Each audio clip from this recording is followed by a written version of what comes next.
Même la guérison dans certaines familles, c'est un combat. Même la santé, la bonne santé dans certaines familles, c'est un combat. Même avoir un enfant dans certaines familles, c'est un combat. Même se marier dans certaines familles, c'est un combat. Même travailler et avoir un bon salaire, c'est un combat. Même être promu, c'est un combat. Même étudier, c'est un combat. Toi, tu crois que la vie est facile, hein? On n'a pas les mêmes histoires, chacun a son histoire. Chacun a sa lignée, selon les sacrifices, les rituels, les esprits qui sont rentrés dans la lignée, mon frère. Chacun va imposer ses lois. Je te dis, quand tu voudras te libérer, t'affranchir de tes lois, le monde spirituel va demander où est ta foi.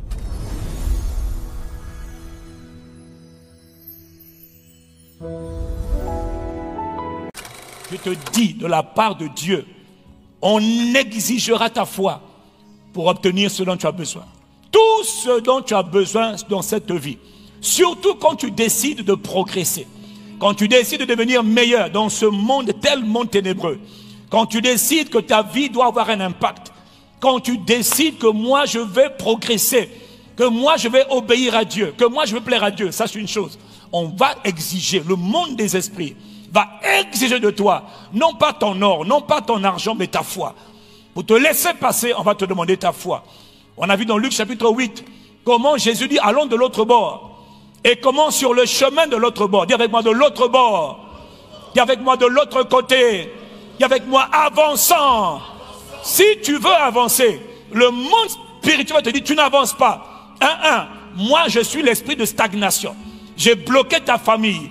Je bloque ta famille depuis des générations. Qui es-tu pour oser avancer, progresser et monter? Non, nous on est là pour te limiter. Nous on est là pour te détruire. Nous on est là pour faire que tu ne sois jamais guéri. On est là pour faire en sorte que les maladies qu'on a plantées dans la maison là, dans ta famille là, génération après génération, personne n'en sort. Ici, quand tu nais, tu vas être asthmatique, tu vas être hypertension, tu vas être colérique, tu vas être sida, tu vas être. Et le jour où tu te dis, pas moi, sache une chose, il faudrait que tu présentes le passeport avec le cachet qu'on appelle la foi. Sinon, ils ne te laisseront pas passer. Est-ce que je parle à vous blaguer? Je vous le dis. Dans la vie, on ne fait pas semblant.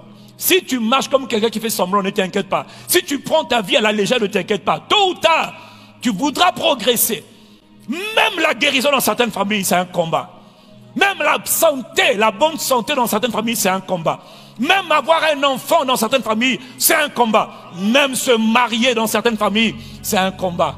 Même travailler et avoir un bon salaire, c'est un combat. Même être promu, c'est un combat. Même étudier, c'est un combat. Toi, tu crois que la vie est facile, hein? On n'a pas les mêmes histoires, chacun a son histoire. Chacun a sa lignée, selon les sacrifices, les rituels, les esprits qui sont rentrés dans la lignée, mon frère. Chacun va imposer ses lois. Je te dis, quand tu voudras te libérer, t'affranchir de tes lois, le monde spirituel va demander où est ta foi. Parce que de l'autre côté, ils ont dit, Jésus est l'exemple parfait. Jésus était là. Les disciples étaient là. Mais la tempête est venue. En parenthèse, Jésus peut être là et la tempête se déclenche. Jésus est là. Mais Satan se déclenche. Jésus est là. Satan aussi se manifeste. Et tu as l'impression que Jésus n'est pas là. Non, Jésus est là et il dort. C'est pas qu'il n'est pas là, c'est qu'il est là, mais il est calme. Il veut savoir. On va en parler. Il y a trop de chrétiens qui disent, Seigneur, Seigneur, délivre-moi, délivre-moi. Oui, on peut faire ça. Mais la vérité, c'est qu'il y a des moments où Dieu ne veut pas que tu fasses ça. Dieu veut que tu présentes ta foi et que tu commandes aux circonstances de dégager ton chemin. Mais nous sommes... Non, vraiment, il faut qu'on parle. Parce qu'il y a des prières qu'on fait qui sont bonnes, mais il y a des prières qu'on fait qui ne sont pas bonnes. Au final, c'est Dieu qui délivre, c'est vrai. Mais il y a des moments où Dieu... Franchement, frère, il y a des ennemis qui sont plus forts que toi, comme on a dit pendant la veille de vendredi. Là, il faut que tu invoques Dieu. Mais tous les ennemis ne sont pas aussi forts que ça. Il y a des choses qui t'arrivent où parfois les démons, même, ils sont à ton niveau. Ils sont mangeables. Ils sont prenables. Et le moment où tu es là, aïe, aïe, aïe, aïe, aïe. Puis tu es là, tu dis, aïe, aïe, aïe, ça fait... Oui, moi, aïe, aïe, arrête ça. Ah, ça se passe avec ton autorisation. Il y a un niveau où tu dois avancer. Ou quand ça arrive, tu dis, hey, qui t'a dit de me toucher? Qui t'a ordonné de me toucher? Jésus a dit, présente la foi dans ton passeport. Présente la foi. Où est votre foi? Donc il y en a qui aiment Jésus. Tu croyais que la vie chrétienne, il n'y avait pas de secousses? Que les secousses étaient seulement pour les non-croyants? C'est faux. Les secousses s'imposent à tous les hommes. Mais tout le monde ne connaît pas le Dieu vivant. Il y en a qui n'ont pas Jésus à bord. Donc tu peux avoir Jésus à bord et puis être persécuté. Oh, le problème, c'est pas un problème. La question c'est où est ta foi? Ça veut dire que comme tu ne manifestes pas ta foi, tu es en train de subir. Mon frère, je vais t'expliquer plus tard comment le fait de ne pas manifester la foi te fait souffrir. Et le jour où tu manifestes la foi, tu dis, oh, c'était comme ça. Oh, la montagne est partie. Oui, elle est partie parce que tu as parlé. Faut pas. Oh. Quelqu'un dit Amen. Donc,